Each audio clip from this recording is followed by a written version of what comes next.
Hi YouTube, Stick Guy 187 back again with another knife review. I love my knives. I'll look into doing some more blunt objects reviews. I'm hoping, I've got a birthday wish list and a birthday coming up, so I'm hoping to get stuff like the Cold Steel Blackthorn cane, because I've always wanted one, a few other items, Cold Steel Norse Hawk, stuff like that. Anyways, as you can see from the box here, I am going to do a quick review, as I tip over the box, of the Cold Steel Shanghai Shadow. If you've seen my first impressions video, you will have seen that I had a couple little issues with it, but I'll show you what I've done to fix them. Yeah, paper cut test. So this is my Shanghai Shadow. I named it Kage, Japanese for shadow. I'm inventive. But as you can tell, I've removed the original belt loop.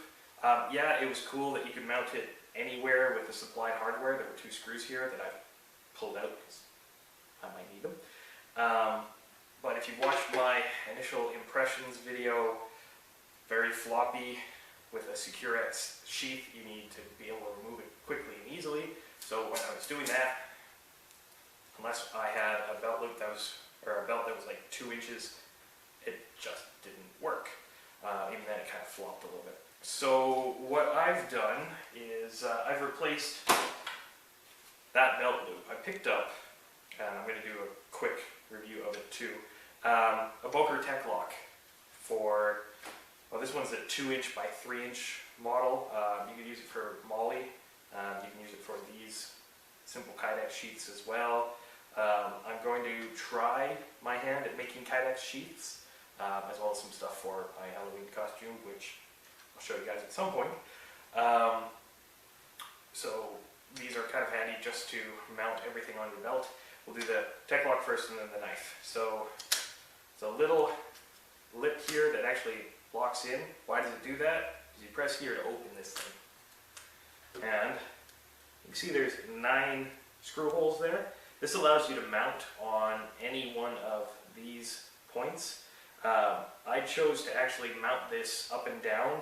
I did reverse it and try to do a scout mount on the back, so basically like that. But I need a strap or something here because of course the scout mount moves a little bit. So you either got to put your hand back there and hold it, or have it mounted so that your belt loop stops it, so you can reef it out. Anyways, I actually like this. It came with a couple little spacers, so I've got it set up right now for the leather belt that I'm wearing for my pants for this video. But you can actually set it up for belts as big as 2.5 inches. Tactical belts, gun belts, whatever you want to call them, or regular dress pants belts, which would be kind of funny if you're walking around with this. It works really well. Once you snap everything in, you actually can't pop it off or anything, and you can position it so the knife sits however high you want. If I wanted it to sit higher up, almost under the armpit, I could have done that. Cold Steel sheath is even so that these 2 screws here match up with 2 of the screws on the Tek-Lok, so that was kind of nice. I put it on my belt, and I will show you.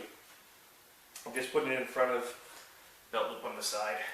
I kind of wish I had thought to measure the knife first. I bought it without measuring the width of the sheath. I should have gotten a 3x3 version, because then it would have mounted on both sides. I don't even know if they make a 3x3 version, but that would have been cool. Anyways, it sits a little tight on my side, which is why I'm also going to be trying to make a Kydex multi-position carry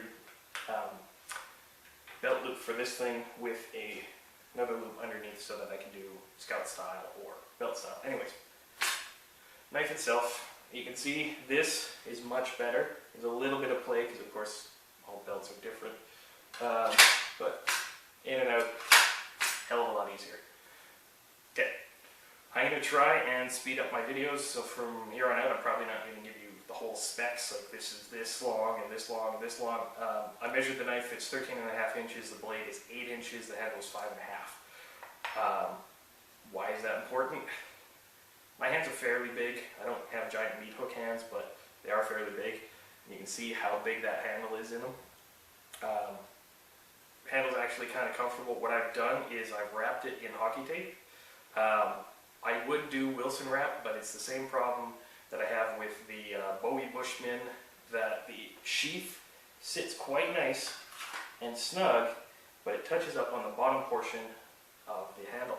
So pop it in, the Wilson wrap will either get ripped or compressed, or I've got to basically snug it back a little bit and only get a couple inches of good grip on the knife. I'd rather have more grip with the hockey tape than slightly less with the Wilson wrap. But yeah, would have been nice if I had actually stuck it in on the first one. The knife, I took this out to the farm, but I didn't actually test it out there because it's not really a field knife, it's a self-defense item. Wow.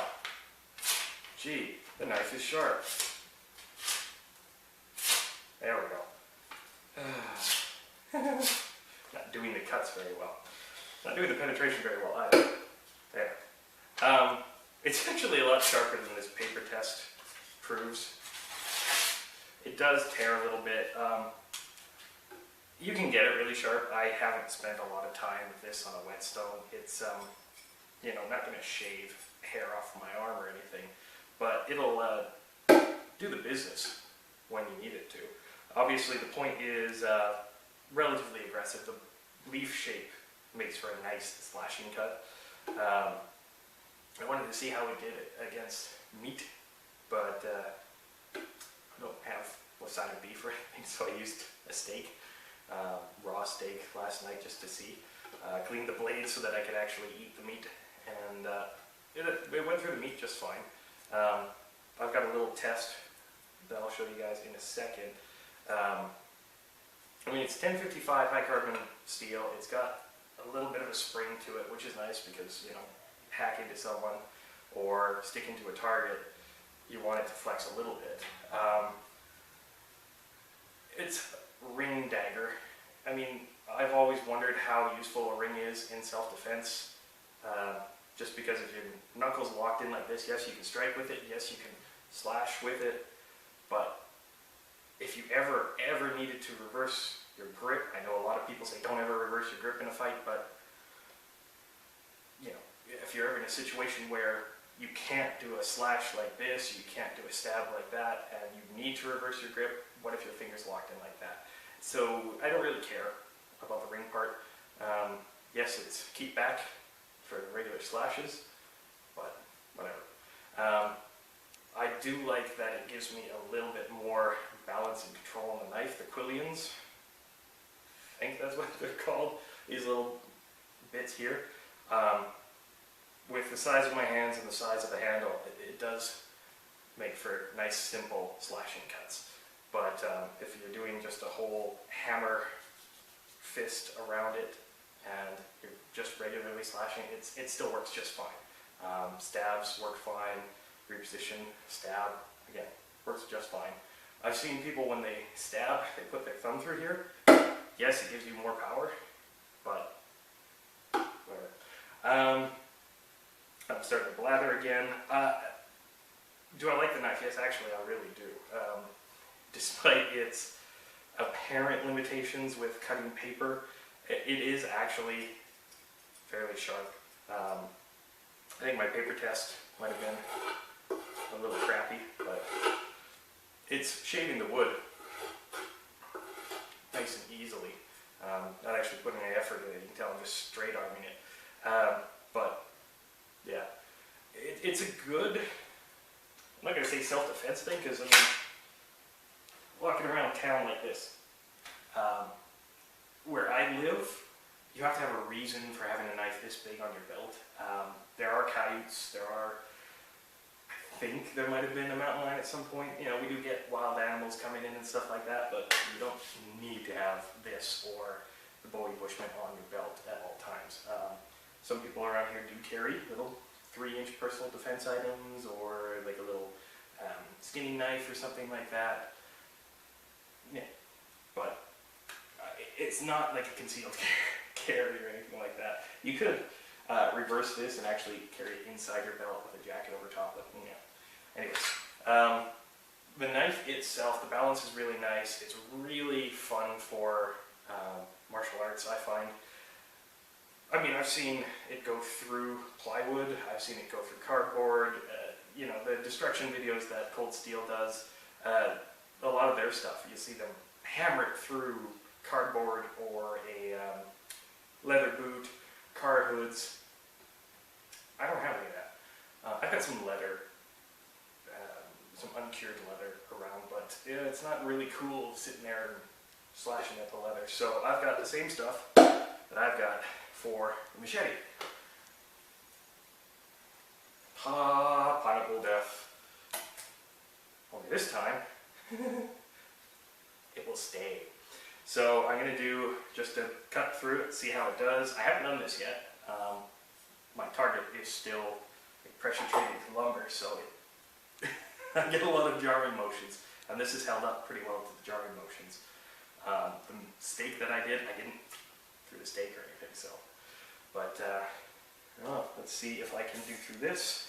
Get that paper I threw away out of the way, and hopefully I'm still in frame. I know the pineapple is. So let's see how well this does. Wow, either I completely screwed that up or that's the cleanest cut I've ever seen. Well, given the fact that the knife itself is not that big, yeah, sorry, turn. I cheated and put some finishing nails here to hold the pineapple in place so I wouldn't knock it over as easy. It doesn't actually affect it from wobbling, it just holds one portion of it. But yeah, that is actually a pretty clean cut.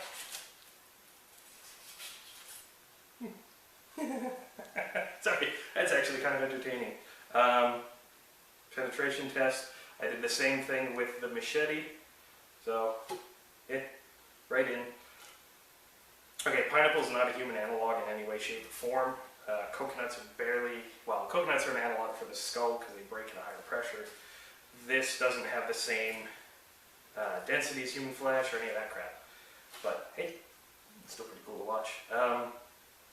Yeah, starting to babble. So, Cold Steel Shanghai Shadow. I am not putting it back in the sheath until I clean it because obviously I've got pineapple juice on here.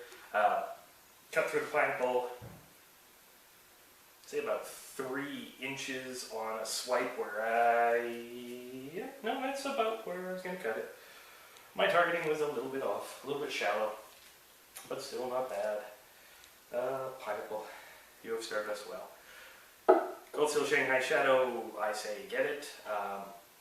Picked it up through Amazon. You can get it at Knife Zone. You can get it on Amazon, and you can get it through. I found a supplier in Vancouver, British Columbia that also carries it. I should probably let you guys know, I'm not affiliated with Amazon or with Knife Zone or with Warriors and Wonders. None of them are paying me, none of them are giving me like knives for free. I don't get stuff from Cold Steel or Schrade or anything. This is out of pocket. This is stuff I bought because I thought it was cool. So when I mention like Knife Zone, Amazon, Warriors and Wonders, you know, Knife Zone I've dealt with in the past. They're great guys. Wonderful customer service. If you're in Saskatchewan, Canada, they actually have a really good shipping rate for Saskatchewan. Outside of Saskatchewan, slightly higher, but still pretty good. Warriors and Wonders, same thing. You can order through their website and get it shipped across Canada, even to the United States. Amazon, obviously, .ca is different than .com. You can get different stuff. Sometimes you'll have to go through the private marketplaces rather than Amazon marketplace, but yeah. So I'm not affiliated with anyone. I'm not getting this stuff for free. If I get a deal off of someone to T&E, I'll mention it, but I haven't, so I'm not. Anyways, oh, coughing, dying.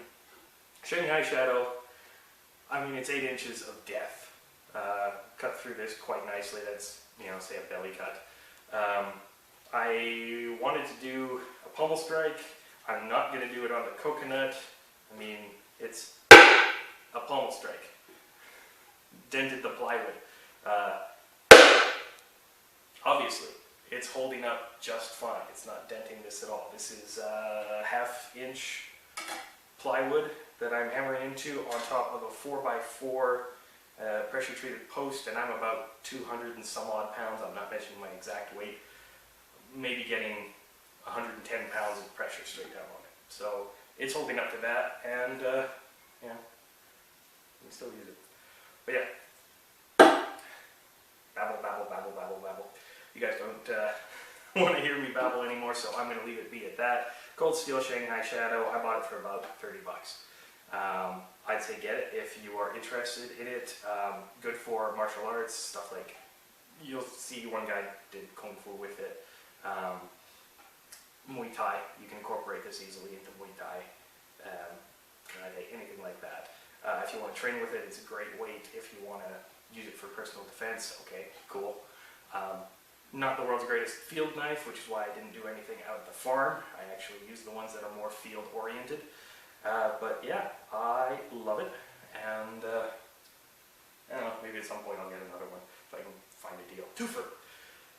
Anyways, I'm done. I'm going to stop babbling now. I'm going to leave you guys alone, and I'm going to say, I'm Stick Guy 187. Until next time, stay sharp.